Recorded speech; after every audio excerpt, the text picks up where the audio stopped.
I had a viewer recently ask me, how long does it take for the soil to become fertile in your garden and improve your yields? Well, to be truthful, it's not as long as you think. And I have actually put together a step-by-step guide for a 3-year plan. Yes, I know that sounds a little crazy, but I wanted to give you exactly what you needed, exactly how, step by step, how to improve your soil. Because I remember when I first started gardening, there was a lot of people out there talking about soil health and soil fertility and focus on the soil and your plants will be more healthy. And this is all true. But I didn't get any concrete, practical steps of what that means, what the schedule is, and how to actually do it. So let's go through that today. So we're going to start out with month 1, week 1, which is going to be that you are going to fill your raised bed. I have a whole video on how to fill a raised bed inexpensively so that you can do that first. Now, if you're doing in-ground, you don't have to bring in soil, but you may want to bring in some compost or some I think just compost, mushroom compost or animal manure like cow manure compost. That's going to be your best bet. Or you can bring in like a peat moss based soil and just kind of hill it up. And in containers, you're going to want to use a potting soil. So we just have to fill this stuff up. The next thing you have to do is lay down some amendments. That's going to be the first thing you need to focus on. And we're going to talk about what that means in a second. But I want to get you the basics, which is put the amendments down. Then you're going to put the mulches down, and we're going to talk about the different kinds of organic mulches that you can use and what their benefits are for the soil. And then the last thing you need to do on that very first month is you need to start a compost. And there's a couple different ways that you can do that. We're going to jump into that. We're going to deep dive that section. But you can do it for very inexpensive. All of these things have free options. So I'm going to share that with you, free or close to free options. So don't be overwhelmed. We're going to go by step, and I will show you exactly the schedule I followed and then what the maintenance schedule is when you get to year 3. And I don't want you to feel overwhelmed. So you don't have to do all of these. You can do some of these. Do what makes sense for you in your garden. And if you implement these, you will improve the soil and you can see far greater results on your yield of your plants, as well as the health and disease resistance and pest resistance of your plants. The next item is going to be fertilizers. So once you've set up the bed, the very next month after setting up the bed, you have to look at organic fertilizers. Now this is where I think you should probably spend the money, because you really want organic fertilizers. You don't really want synthetics at this stage. If you're really focused on soil health and soil fertility, organic fertilizers feed the soil. Synthetic fertilizers feed the plants. So yeah, they're great. I've used synthetic fertilizers in the past. They really create a very bushy, healthy, productive plant, but not for long term. You're always going to be dependent on them. These are kind of like a short-term thing. You're not going to be dependent on this like you would synthetic fertilizers. So if you're going to spend the money, spend it here. Now there's a few different ones that I go with. Espuma is one, Down to Earth is another, Dr. Earth, Alaska's Fish Fertilizer, Neptune's Harvest, pretty much whatever's on sale. If you go to my Amazon store, there's actually a whole section for fertilizers and amendments, so you can check that out there. But the one that's the most cost effective is going to be this guy right here. It's called Nutri-Rich. This whole bag, how big is this bag? 40 pounds, 40 pounds of fertilizer. I ended up buying 2 of these bags. I've had it for like 2 years. I spent like $25 for each bag, which is tremendous because this guy right here is probably like almost $18 or something. But this right here, you get some bulk prices. I get this through Azure. I have seen it sold on Amazon, but the price was extremely different. In Azure, it was much less expensive, and in Amazon, it was like $60 or something. Now, the price might have gone up since I bought them, because remember, it's been like 2 years since I bought them, so inflation. So it might be a little bit higher now, but for the size, 40 pounds, you are getting a lot of organic fertilizer. It's a chicken manure fertilizer, so it's kind of what I would call an all-purpose or more even fertilizer. The numbers for the nitrogen, phosphorus, and potassium is 4-3-2. So the 4 being the nitrogen, the 3 being the phosphorus, and the 2 being the potassium. So it's kind of a nice even number. I mean, it's not like a 10-10-10 on the synthetic side, but it is a nice even number for an organic product. Now there are delivery fees with Azure, so if you are gonna get the fertilizer, you might as well pick up some other stuff while you're there and get the whole order, because you're gonna save by buying more than you know, on the delivery fee and stuff like that. My own personal opinion, but you do you, right?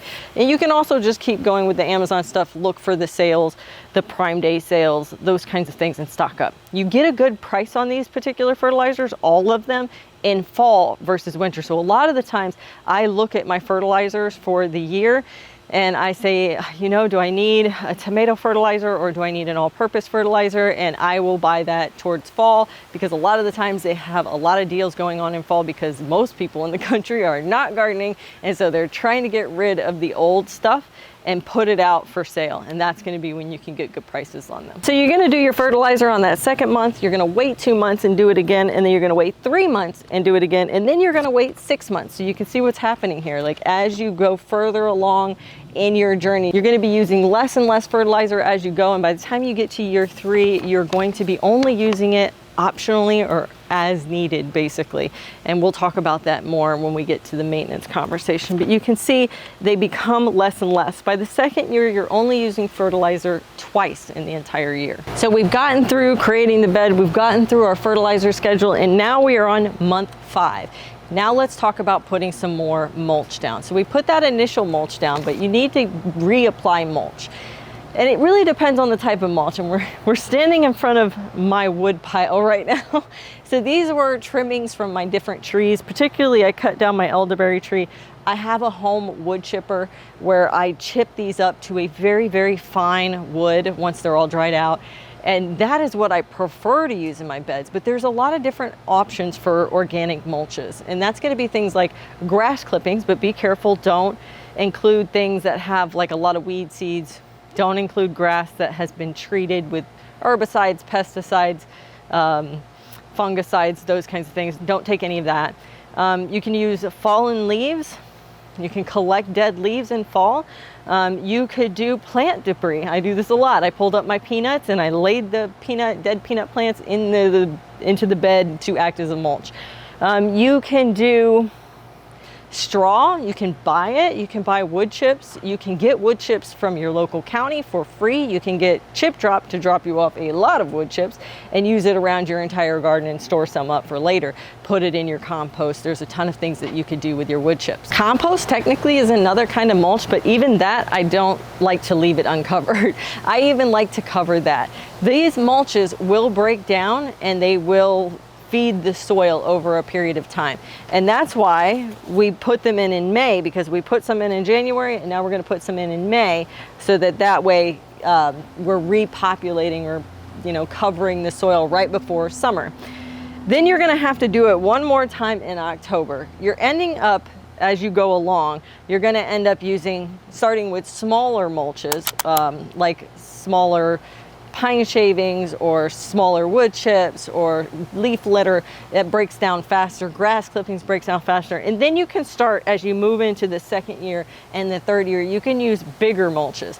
So pine bark nuggets or larger chipped up mulch. Like I can actually chip this up a little bit heavier and then I don't have to put it down but twice a year. And I always recommend the 2 times a year. If you're only going to do it twice a year, should be in spring and should be in fall. We're going to do cover cropping, and that's actually what this is from, is a cover crop of sun hemp. Now there's 3 that I think are really good. So sun hemp is my number 1, has the highest nitrogen, and it creates the most biomass to fill up the tops of these beds with mulch. The second one is going to be cowpeas. Cowpeas are black-eyed peas, and the easiest way to get a lot of black-eyed peas is not to buy seed, but go to your grocery store and pick up a bag of dried black-eyed peas. It's a whole bag of dried beans that you can get, and you can plant those, and they're not going to really produce really well, but that's not what you're doing. You're just trying to grow a plant that's going to feed the soil, so they don't need to produce. And then the third way is peanuts. I love peanuts. You can also go to the store and get you a raw bag of peanuts. In Publix, if you're from around where I am, in Publix they sell them in the produce section. It's like a raised bag. You don't want the salted and roasted peanuts, you want the raw peanuts. So get a whole bag of that and you can plant those every 12 inches and they will grow a plant. And once again, they don't produce a lot because we don't know the variety and we don't know if it's like a good productive variety or not. It's really not meant for that. What it's meant for is to cover the soil, to add nutrients from the plant, and then to cut that plant down and lay it into the bed as mulch. That is a cover crop, and you're going to do that every summer if you're here in Florida. If you're up north, your cover crops are going to be early in spring or late in fall. Towards the very beginning or the very end of your season is your cover crop season. Here in Florida though, it's summer because nothing likes to grow here in summer, but those three grow in summer.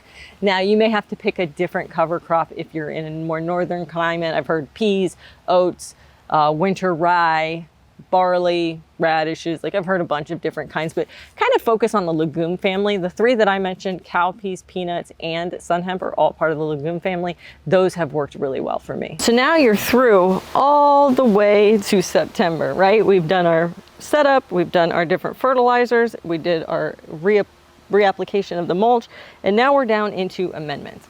So what are amendments? Amendments are different ways to feed the soil as opposed to fertilizers.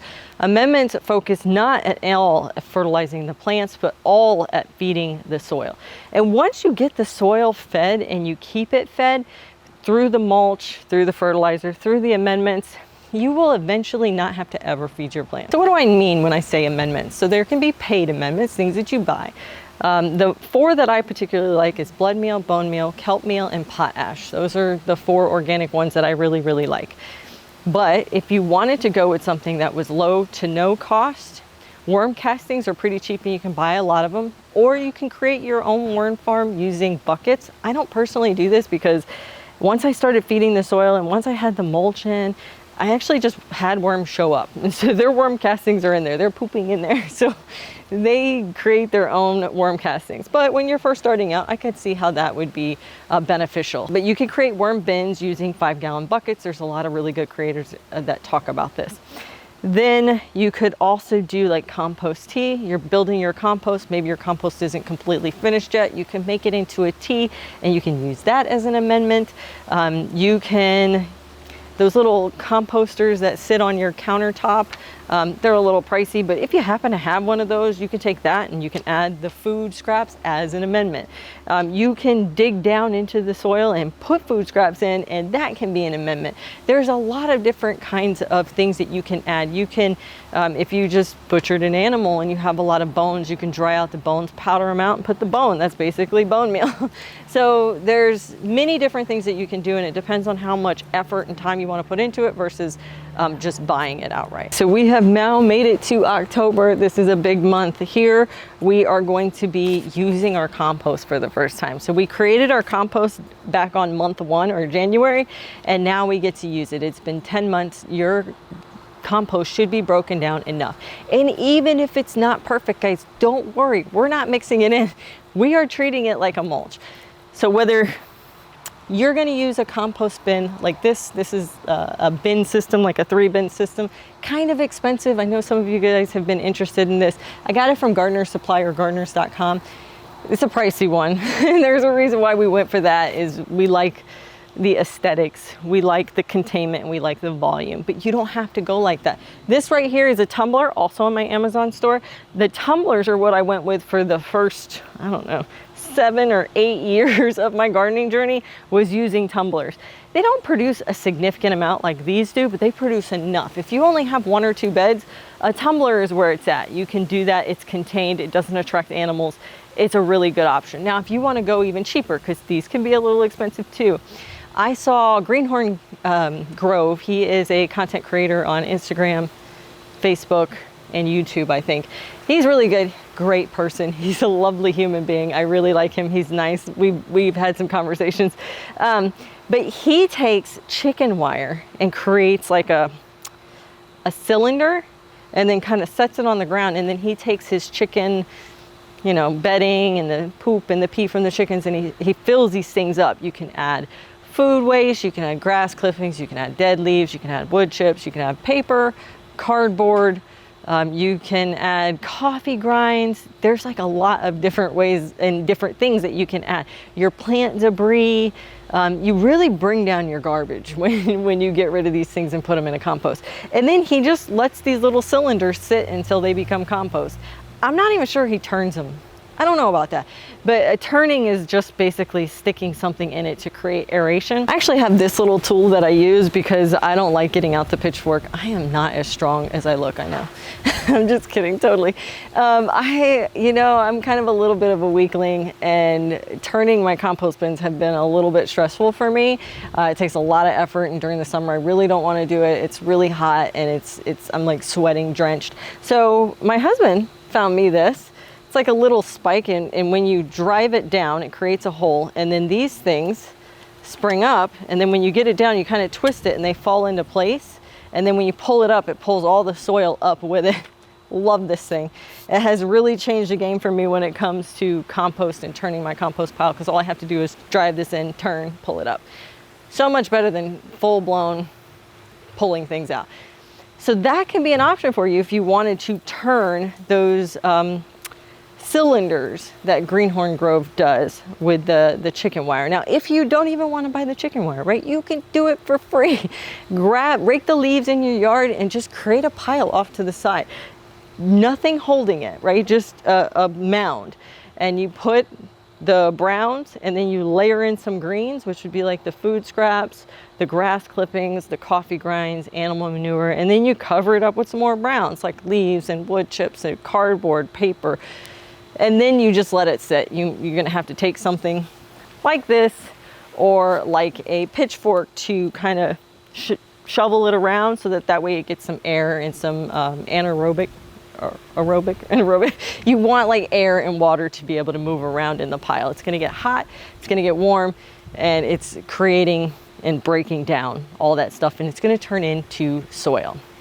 Then what you do is you take it and you put it on the top of your garden beds. You can brush away the mulch if you'd like, or you can just lay it right on top of the mulch. And even if it's not 100% finished, I know that's kind of a worry sometimes down here, especially with these tumblers. They hold on to so much moisture that it kind of is like clumpy, and it looks like it's not finished, but it might actually be finished. If you see no indistinguishable pieces, like you don't see any of the paper anymore, you don't see any of the leaves anymore, if it just looks like brown clumps, it's probably finished. But just to be sure, so that you don't mess up your beds, just lay it on top as like a mulch, and then you don't have to work it in. If you work it in and it's not quite ready yet, yeah, it's gonna be a little too hot and it might burn or over fertilize your plants. That's why I always use it as a mulch. I just lay it on top, and then I put some more regular mulch right on top of it. So now we have made it all the way to October, November, and December, nothing to do.